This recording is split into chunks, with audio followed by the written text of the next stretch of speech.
exclusive devotion. Meditating on my transcendental form, to them I carry what they lack and preserve what they have. Purport by Srila Prabhupada. One who is unable to live for a moment without Krishna consciousness cannot but think of Krishna 24 hours a day.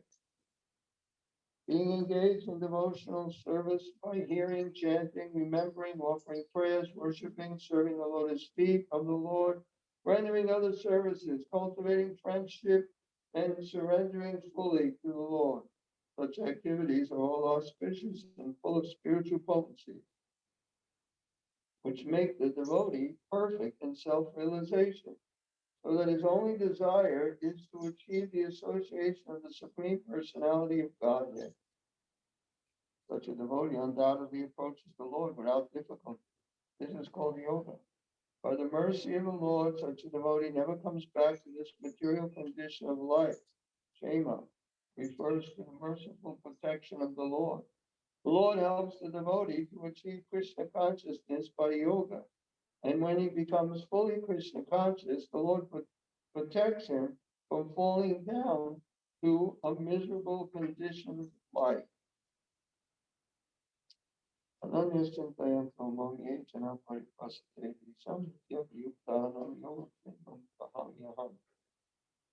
those who always worship me with exclusive devotion, meditating on my transcendental form, to them I carry what they lack, and I preserve what they have. So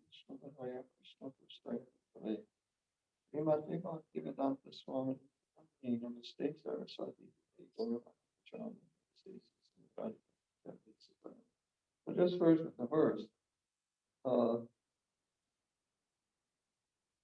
those who always worship me, always, that means exactly what it says. It means not like part-time, but always. With exclusive devotion. Exclusive means that devotion is going just completely to Krishna, exclusively. Meditating on my transcendental form, thinking about what he looks like. To them, I carry what they lack and preserve what they have. So he's not saying he's doing this for everybody, but those who are really fully Krishna conscious, he carries what they lack and preserves what they have. So there really is no lacking for someone who's fully Krishna conscious. Just like I see, I just can't understand how Prabhupada could memorize, all the Vedic literature. But when someone asks a question, he quotes from somewhere and it never even heard of. I remember one quote was about, it's very possible he knows all of these things that people are asking, or some of them he may have heard once, may have in past, who knows how, but somehow or other at the right time, Krishna provides the answer. Devotee asked him, he said, not for himself, it doesn't really matter to him, but people ask, why do we chant 16 rounds a day? Does it say something at all in the scriptures where we should chant 16 rounds a day? Minimum 16 rounds a day. And Prabhupada quoted some Sanskrit, and he says, it says that you should have a fixed number of rounds, not 16. He said, but I picked 16. So, but it does say you should have a fixed number of rounds every day. And what do we know? We could chant 1 round a day, it's up to us. So he fixed it at 16, should be enough to keep us out of Maya. If you're chanting a 16 rounds a day, that's like your protection. They have this, we were just reading, someone was speaking this morning about, about the Narayan Kavacha, who gives you protection, so you don't get hurt or killed or battle or whatever. So this chanting 16 rounds a day gives us protection from falling into illusion if you chant. And I was thinking today, because I was chanting my rounds, and I was thinking, and then I started chanting like better rounds, like I started chanting, not rounds, mantras. I don't think I did so many better rounds, but But I was thinking 16 rounds, what does that do? We get at least a few good mantras in our 16 rounds that we chant. And that is a pure association with Krishna. I mean, it's all Krishna, his holy name, he's not different, but sometimes we actually experience a little bit of a higher taste. And maybe just for a few beads, and as we get purified more and more, we'll chant more and more and actually be here fully concentrating on Krishna, Krishna conscious. So this is what and we are Krishna conscious. But here, of course, it says, basically fully Krishna conscious. And he carries, but I would say, to whatever degree we're Krishna conscious, to that degree, he carries some of what we lack and he preserves some of what we have to the degree in which we're actually Krishna conscious. So for New Year's Day, I was thinking even about New Year's. What is it? It's just really an arbitrary date they picked out over 2,000 years ago and said, let's start the calendar today. And then someone else said, no, I think we should start it last week. So a big fight about that. And, of course, I have no idea that's true. But they started this calendar. So now we have this calendar. And in one sense, it certainly makes sense because it's pretty accurate. Every 4 years they have to add a day to make it same with the seasons, although the seasons do seem to be changing. But it serves a purpose. And now when it's New Year's, a lot of people make resolutions. What I want to do, what I'm going to do. The most common, raise your hand if you think you know the most common resolution. Okay, what do you think? They'll lose weight. Lose weight. That's the most common, but I'm going to lose weight. This year I'm going to do it. Just like I'm going to be on time and I don't have to worry about it. So they do it, maybe it lasts a couple of days, who knows.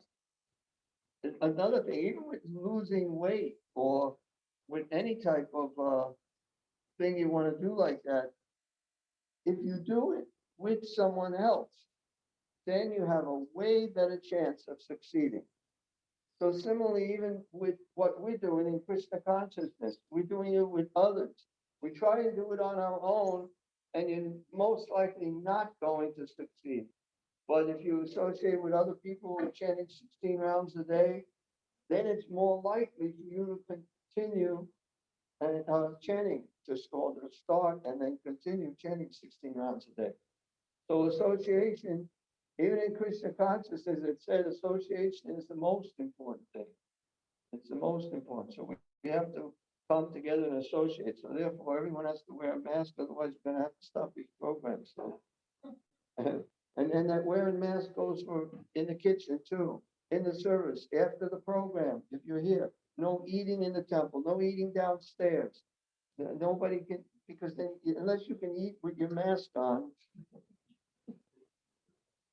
maybe you can put a straw or something. But so we have to try to, this is an austerity.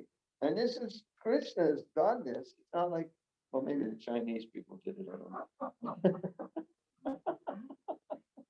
But we can understand it. Nothing can happen without the sanction of God. So Krishna is allowing this to happen.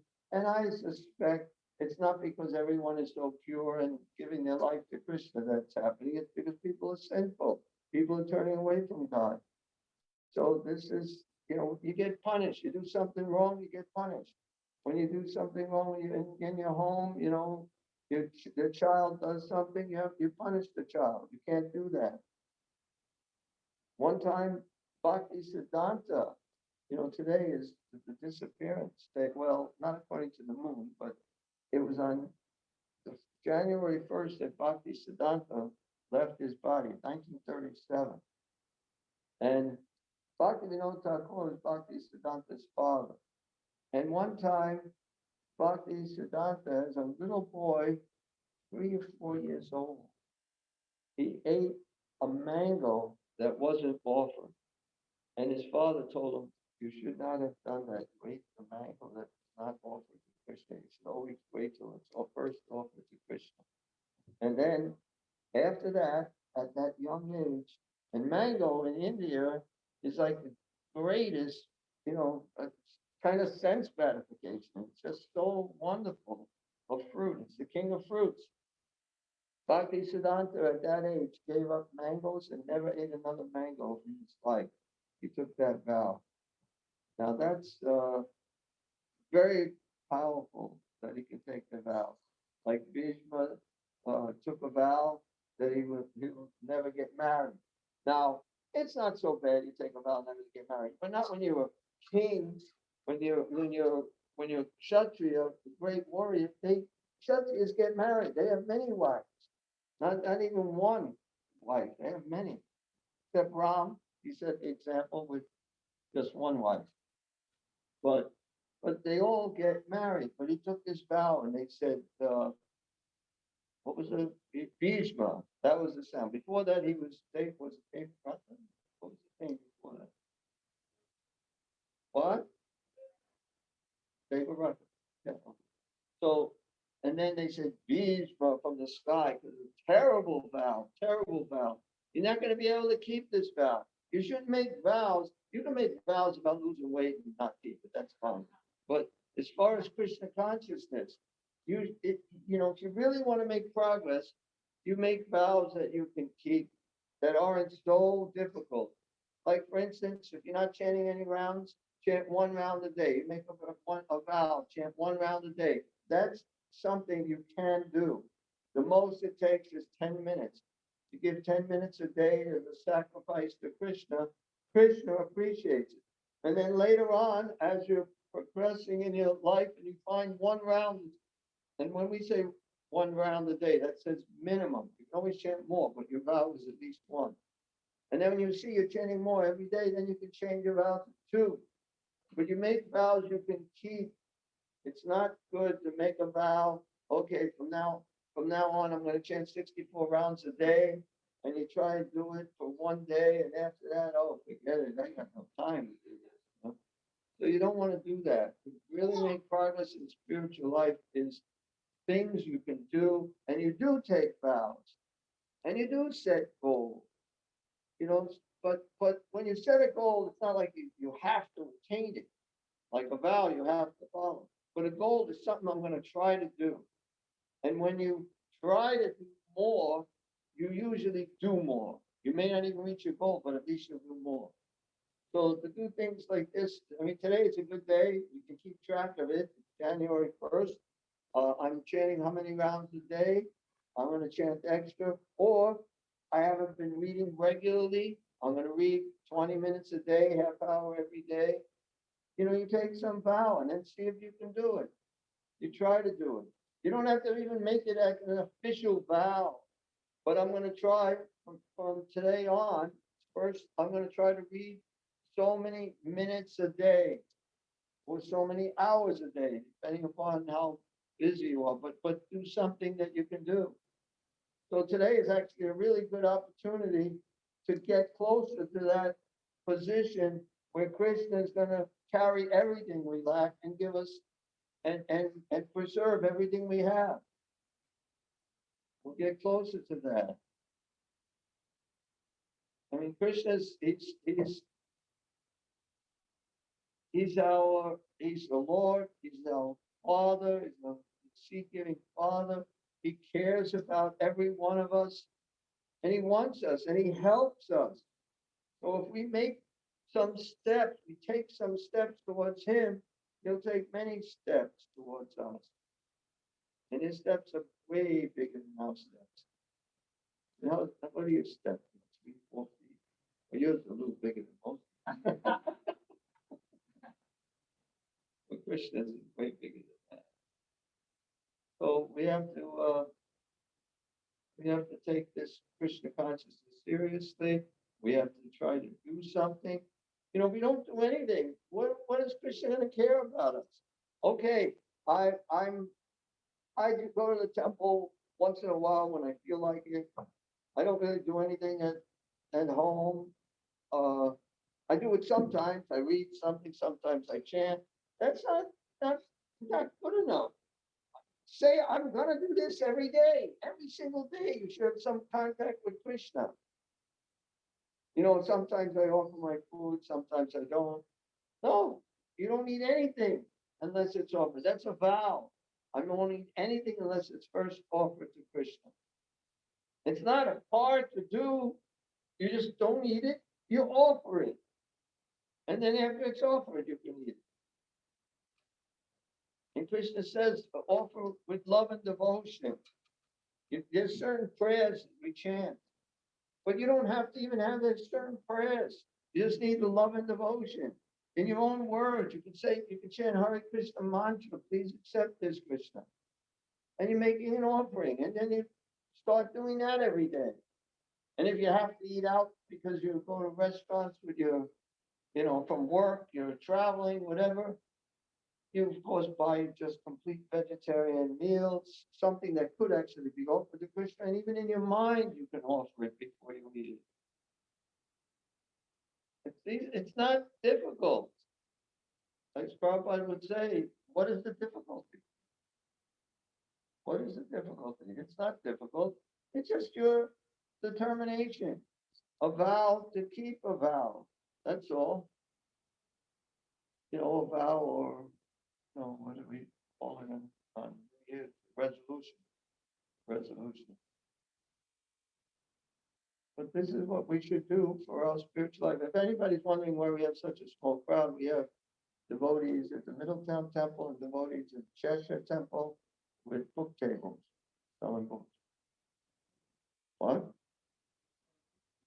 Yeah. Yeah. They took a vow.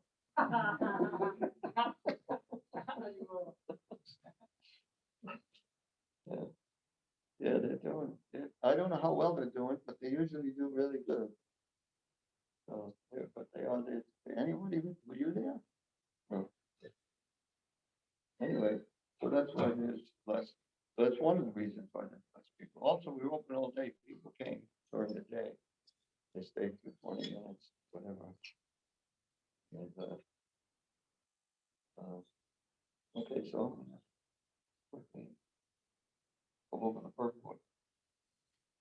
One who is unable to live for a moment without Krishna consciousness cannot but think of Krishna 24 hours a day, being engaged in devotional service by hearing, chanting, remember. So there's 9 processes of devotional service. So this is what a devotee does. And if you look at, of course, we have Prabhupada's actual life to see. But he would go from one thing to another, and every one of the things is pure Krishna consciousness.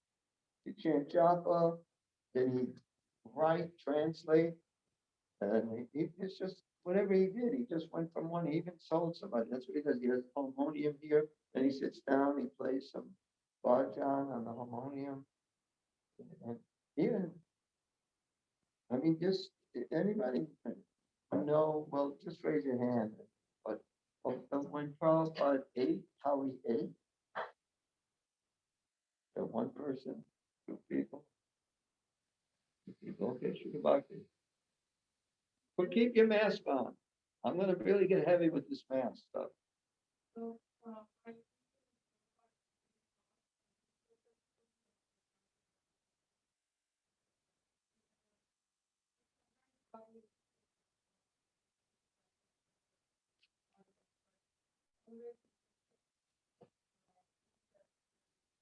Yeah, that's okay. You want to add to that at all? Well, it's more to that than that. You know back there? I don't know what she's saying. Grateful. Yeah, I'm sure it was. He almost always, when he had a choice, when he didn't have to, he ate by himself. He didn't eat with anyone else. And even Parisari was there waiting, like to see if he needed anything. And he told Parisari.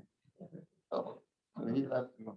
And if you see, sometimes you see a picture of Prabhupada. There's a little table against the wall, and he's sitting looking at the wall while he's eating. He meditated on the prashadam. He didn't want to, he saw it as Krishna. And we eat, I mean, not exactly like that. So everything he did was just completely spiritual. So sometime I think we're going to have a Sunday feast and everyone sit looking at the wall.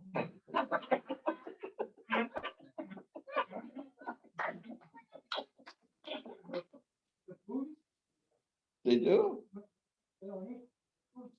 at the wall.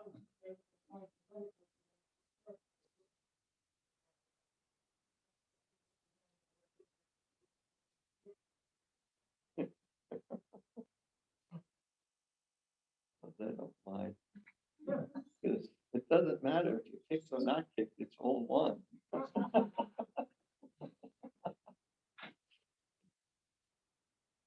Okay, so some of the activities is hearing, chanting, remembering, offering prayers. These are the 9 processes of devotional service: worshiping, serving the Lord, the feet of the Lord, rendering other services, cultivating friendship, and surrendering fully to the Lord. Such activities. Now, even those activities, you can perfect your life just by doing one of them. Or you can do 2 of them, or you can do all 9 of them. You can do as many as you can. But we try to do this, in ISKCON, Prabhupada has set it up where we can do pretty much all of these activities. Go from one to the next to the next. Hearing and chanting. You hear, then you chant. So chanting, hearing means you're just listening to someone chanting. When we say chanting, even speaking is chanting. So then you can speak the same thing that you learned to someone else. So first you have to hear before you can speak. I mean, hearing is also reading these books is hearing. You don't have to actually have only hear tapes. Reading these books is also hearing. And it's also good to read out loud to yourself when you're reading these books.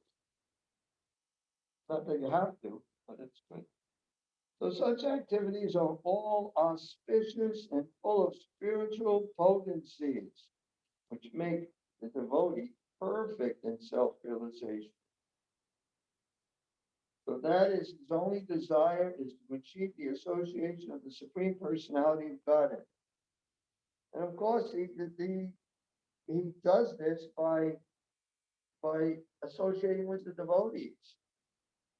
Association is really important. So you can even add that to one of your vows. They're going to associate with devotees. It's so much every day, every week, every month, or once a year on the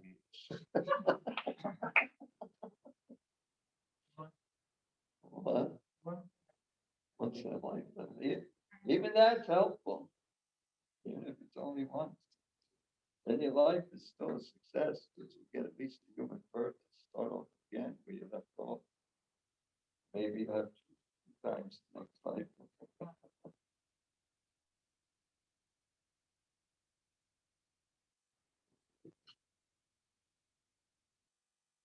Such a devotee undoubtedly approaches the Lord without difficulty. So I think everyone would agree to that. If you're fully Krishna conscious, if you're just going from one Krishna conscious activity to another, and you're not just even for a day, which we pretty much can't do it even for a day, but if you did it for your whole life, every moment of the day. So this is called yoga. Okay, question. What kind of yoga is this? What? Bhakti yoga, yeah. Trick question. This is called yoga. By the mercy of the Lord, such a devotee never comes back to this material condition of life. Shema refers to the merciful protection of the Lord. So this is the process for never coming back here. We make all sorts of plans while we're here. For this job, for that job, for this school, for that school. We just make all sorts of material plans, but really, if we should be making these plans, how to stay engaged in one of the processes of devotional service all the time. And then you don't have to come back here. You won't have to make any of those plans. The Lord helps the devotee to achieve Krishna consciousness by yoga. And when he becomes fully Krishna conscious, the Lord protects him from falling down to a miserable condition of life. Yeah, one time devotees asked Srila Prabhupada, because in ISKCON, we've seen sannyasis fall down, we've seen gurus fall down, also out of ISKCON, same thing happens. But devotee once asked Srila Prabhupada, how is it that big devotees fall down? And Srila Prabhupada said, big devotees don't fall down. So we may think they're big devotees, we may think they're very advanced, but if they were, they wouldn't fall down. So,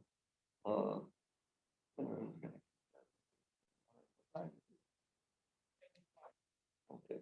Anyone have any questions? Start with questions. Let me see. Okay, Marley. So, stress is, think of Krishna 24 hours. So, I was speaking Recently what? I was speaking recently with Manish Raval. He's a doctor. And he was, he started complaining to me or questioning me. When I'm at work, I really have to think about, what the treatment, what the diseases I'm dealing with. But I don't have a chance to think of Krishna 24 hours. So that's, an example. Many of us are working in such situations that we can't. So what about us? We have to wait until we get old or retire. What's the situation? Well, Krishna, the Supreme Personality of Godhead, said to Arjuna that you should think of me for work, but you think of me while you perform your duty. So now Arjuna was in even the way worse situation than a doctor, in a sense of trying to concentrate on what he's doing. He would be killed in an instant if he's not fully conscious of what he's doing. But somehow or other, Krishna told him, in all your activities and for the results, just depend upon me. Work always under my protection and be fully conscious of me. Fully conscious of him while you're doing your activities. So how do you do it? Well, I'll tell you a little secret. I really don't know. No, I mean, as far as we're concerned, I feel, okay, you have a job. If the result of your job is used for Krishna, then that's Krishna conscious. Even if you're not thinking of Krishna the whole time you're doing your work, offer your results to Krishna. So if you do that, so how do you offer your results to Krishna? Okay, what do you do when you work all week long? What happens at the end of the week? Okay, you get paid. So that money should be used for Krishna. So how do you use it for Krishna? You can say, I have to live. How can I live? I need a place. Yes, you do need things. So if you have a house, then even your house should be used for Krishna. That the deity, you should have a deity you should worship, or even pictures of Krishna. You should offer your food to Krishna. Krishna should be the center of your house. And then you should support your local temples or Krishna conscious projects around the world with your money. According to, I don't know how many people here are doing this, raise your hand if you're doing it, but the 6 Goswamis have taught that 50% of your income should be given for Krishna consciousness. So I don't know how many people here. I mean, 50% is a lot. It's practically, I can't survive. Some people, if they get paid enough, could actually get 50%. But a lot of people, you can't live with less. Not less. You can live with less than 50. With giving that much, it would be very difficult to survive. To pay your rent or pay your mortgage. in any case, the results of your activities should be offered to Krishna. We can at least do that, even if we can't think of Krishna while we're doing it. But he did say, in all your activities, and for the results, just depend upon me. Work always under my protection, and in such devotional service, be fully conscious of me. I also have that same doubt, but Arjun, and if you do it, I mean, I've tried this on book distribution. I'm going to think of Krishna. I don't care. And then you try to think of Krishna, you're kind of thinking of Krishna, and you can still talk to someone else, and you can still be thinking of Krishna.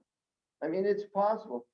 Everybody talks to people and is thinking of something else. You're chanting japa, you're thinking of something else, so you can do it. You can actually try it, experiment, just while you're talking to your child. I'm going to try this. I'm going to try to just think of Krishna the whole time I'm talking.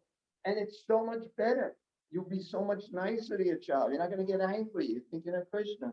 And if you act angry, it's not really anger. It's just to try to teach them a lesson.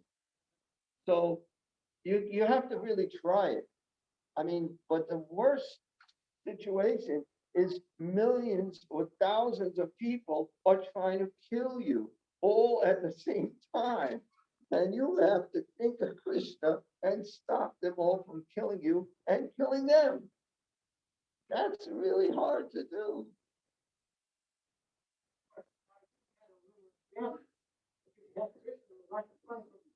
Right. It's said sometimes that he had his feet on Krishna's shoulders. He couldn't tell him from right or left. He had to indicate with it. And then there is one story, I don't remember, it's a 10 chapter or not. He said to Prabhupada, no, Prabhupada, it's so hard that I have to give 50%. And Prabhupada said, who said 50%? And so Prabhupada understood that. Right. Yeah. And sometimes I remember the little association had a Jayananda. Sometimes he'd be in the garage in the car working on it. And he was really constantly, he doesn't want to drop him off, but there's no question he was obviously Krishna conscious, even though his concentration was on what he was doing, because he was so absorbed in. Jayananda is a devotee. If you come to our Rath Yatra, there's always, any Rath Yatra in ISKCON, there's always a picture of him from Prabhupada told us to do that. He's the one who started the Rath Yatras in San Francisco, and then from there helped start them all over the world. But Jayananda, I know a devotee named Dada. I don't know if you know Dada. He says first time he met Jayananda, he for about an hour or half an hour, he talked to him. He said all he saw was his feet. He was underneath the car, working on the car and preaching to the devotee at the same time. So hopefully the car ran afterwards. But he's preaching to the devotee, and he just so dedicated to his service.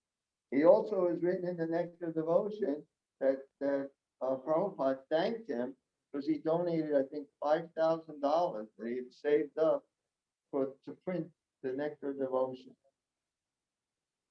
And he didn't have anything. And I'll tell you another story with Dayananda. He was maintaining the temple. He was the president. He would go out and he'd drive a taxi so that he could get money to maintain the temple. And the devotees, they put prasadam aside for him. So when he comes back, he can have something to eat. And other devotees would eat it. And he wrote to Srila Prabhupada. And he said, Srila Prabhupada, he explained that he works all day. And then he comes back and they put prasadam aside, but somebody eats it. Can you tell him not to eat my prasadam? And Prabhupada said, I can tell him not to have illicit sex, not to eat meat, fish, and eggs, not to take intoxication, and not to gamble, but I can't tell him not to eat prasadam.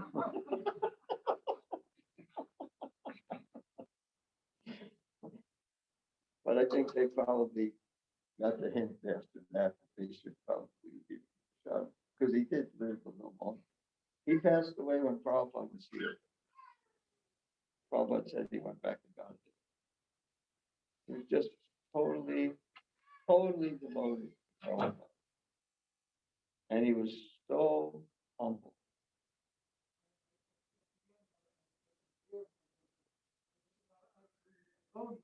Finally, I said to him, how come you let us in mercy? He said, "Oh, Oh, I know. Oh, I know. I remember we were in New York. Anyway, I don't know, we got a giant under, but I mean, it's wonderful. But I was on Radha Damodar. We were staying at the 55th Street Temple and doing Sankirtan, going out all day, coming back and take Prashadam. And Jayananda was serving Prashadam. I had no idea who it was, but he was just like this really humble guy, and he's serving Prashadam. Never, I mean, he was just really humble. That was my impression.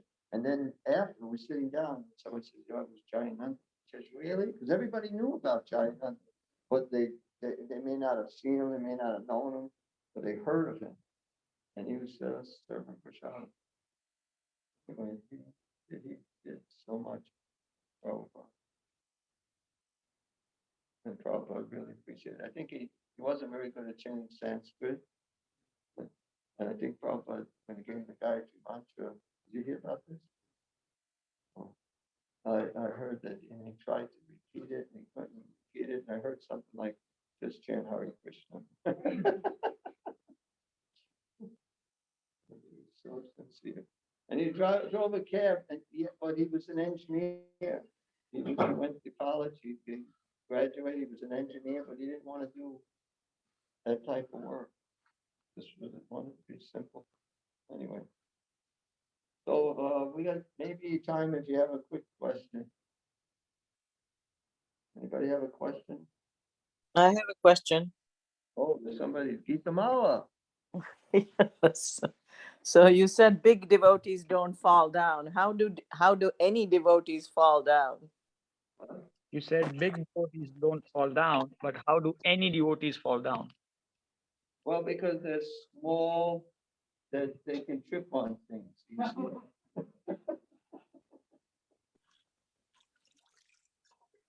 How do any devotees fall down? Because of Maya. You know, you try to be Krishna conscious, but you're not trying real hard.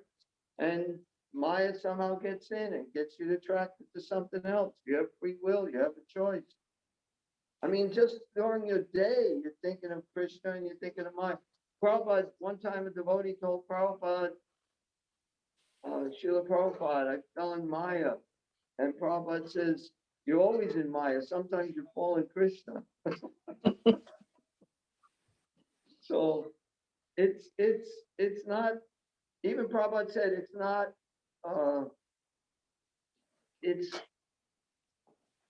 it's not hard to understand how a devotee falls down. It's hard to imagine how a devotee can continue. Hmm. That's really amazing. It's Yeah, not he amazing did say that they that. fall down. It's amazing that they don't fall down. So if you can't understand how before you fall down, I don't know, understand that. It's so Yeah, he easy. said it's not amazing that they leave. It's amazing that they What? stay. He said it's not amazing that they leave. It's amazing that they stay. Yeah. Right. Yeah. It's not amazing that they leave. It's amazing that they stay. So that's your answer. Okay. Thank you. Murley's saying something. Give him a mic. People go Swami makes it very clear that the only reason it's called leads Krishna consciousness is offensive. But as you're saying, just out of weakness or habit, it's going to fall down, then he's just got to pick himself up and keep going. Lead. Right. I heard, I don't remember, one of I couldn't Prabhupada's hear what he said. was saying how it's understandable that they do these things, but to blaspheme devotees, that's the most serious thing. Mm. That's where you really fall down. So if you can't do everything, that's understandable. But to find fault with devotees, out of envy or whatever reason, that's the worst thing. Okay, we have to end here. Thank you, Gita Mala. Hare Krishna, glories to Srila Prabhupada. Thank you all. Thank Whoever's you. son has to wear a mask the whole time. Everyone else has to wear a mask the whole time.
Shiva Jayo, Jayo, Gora, Shiva Jayo,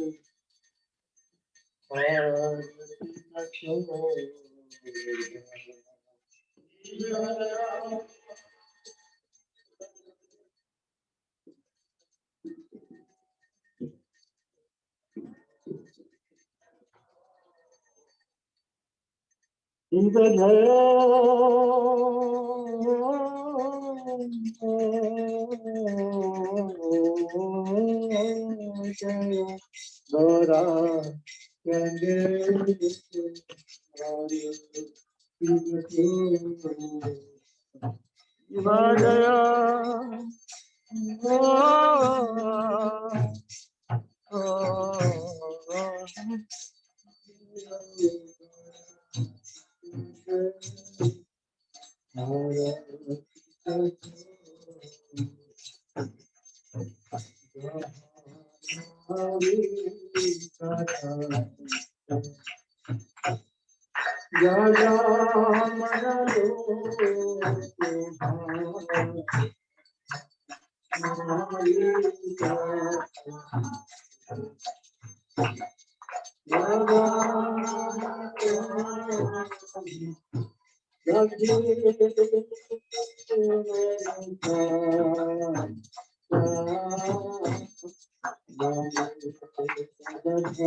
Prabhupada.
Acharya Sutara Satashui Srimad is divine grace.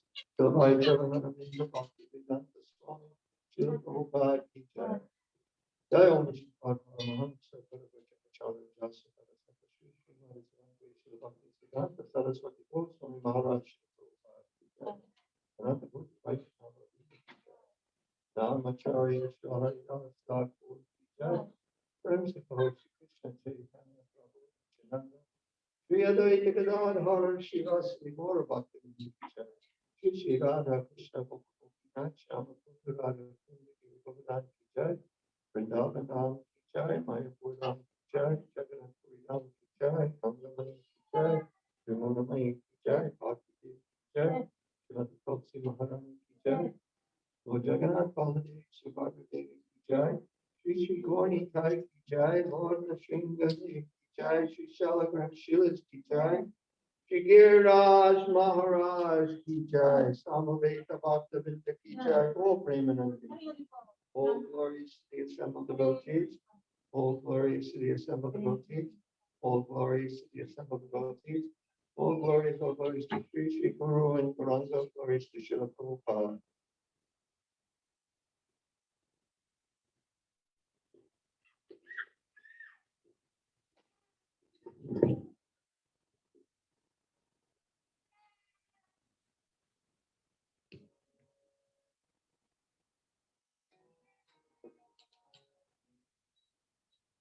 Namaste Narayana.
Hare Krishna. Hare Krishna. Thank you very much, everybody, for coming for our special 1st of January New Year's Saturday Feast program. Haribo! Wishing everybody a very Krishna conscious Happy New Year. Haribo! Our first ever program of this New Year. Very excited. We have Gerard Goldberg who's sponsoring our feast for today. Haribo! We have Omyo Prabhuji who's also sponsoring for the spiritual benefit of his family. Haribo! Next, we have Opilal Mataji, who is sponsoring. She unfortunately tested positive for COVID, so request all devotees to keep her in your prayers. Then we have Pritesh Shah and family. Haribo. Ramananda Prabhuji is sponsoring for the spiritual and health benefits of his mother, Manbhavati Pandey Mataji, and for his wife, Jalashmi Mataji. Haribo. Malay Prabhuji and Sarita Mataji are also sponsoring for today. Haribo. We have Pratap Prabhuji and family also sponsoring. Haribo. 7. Haribo. So if anyone is interested in sponsoring for any of our upcoming Sunday Feast programs, you can contact Pyari Mohan Prabhuji or her great Shiva Mataji. The point to be noted is starting January 2022, Sunday Feast program sponsorship is going up in the registration rate to $151.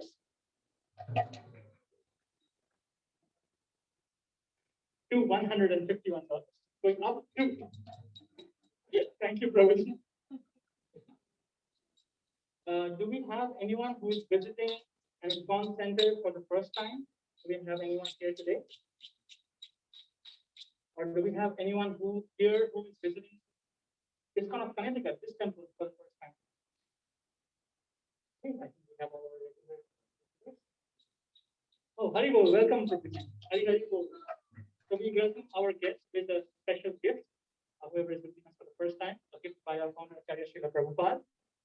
And Prabhu is going to hand over the book to you. We request you not to keep the book on the floor because it's a secret book.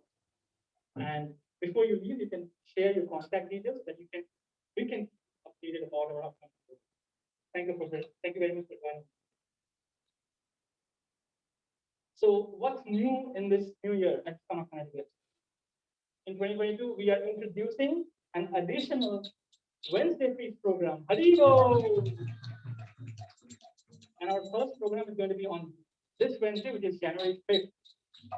Haribo!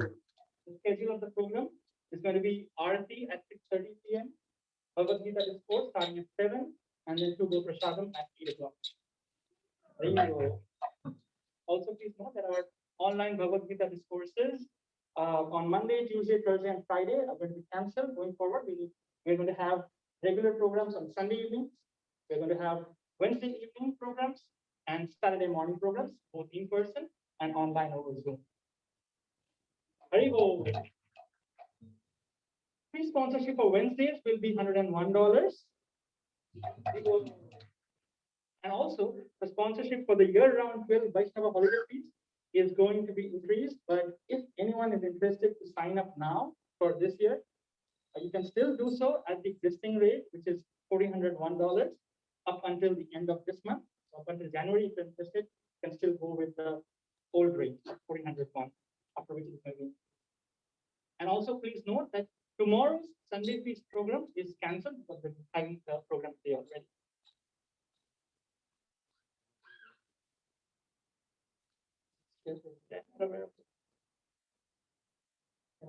Thank you, Freddie. So the price is going to be $1,701 for the 12 Vaishnava holiday feast after January for the year of 2022. Okay.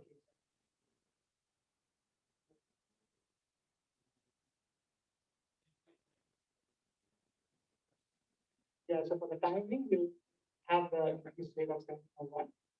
And if we have any changes, we'll write. Nandagopal Prabhu, can I be tomorrow? Okay, so Nandagopal Prabhu will coordinate for those you have signed up for. And with that, now we have more time for.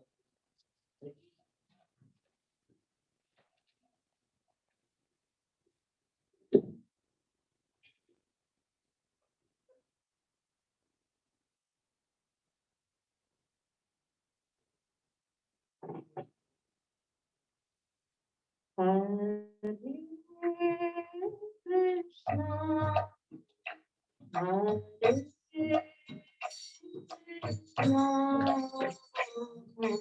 Hare Krishna, Krishna Krishna, Hare Hare Hare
Krishna. Our free sponsors and beneficiaries, Ki Jai. Gerard Goldberg, Ki Jai. All Provision family, Ki Jai. Gopilal Mataji, Chris Shakti and family, Ki Jai. Hitesh Prabhu and family, Ki Jai. Ramananda Prabhuji, Jayalakshmi Mataji, Manbhavati Pandey Mataji, Ki Jai.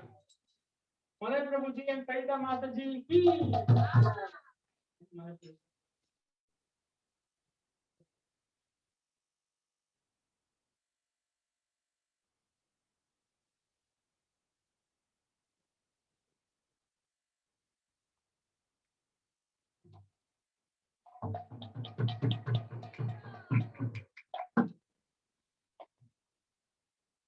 Amir Prabhuji and family are also here. Hari Bo.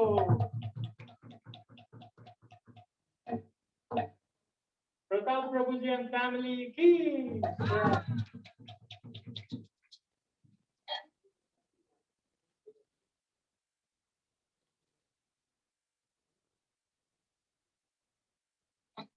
Pratap Prabhuji and family.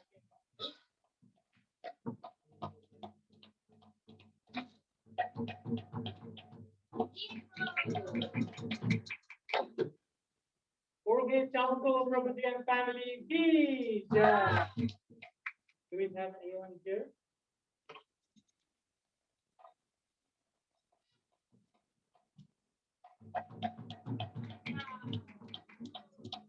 Do we have Gerald Goldberg? Yes, Prabhuji.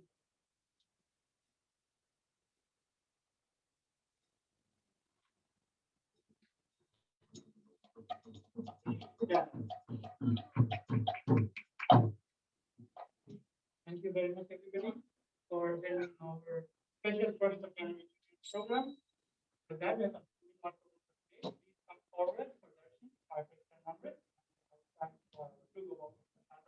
Thank you very much. Hare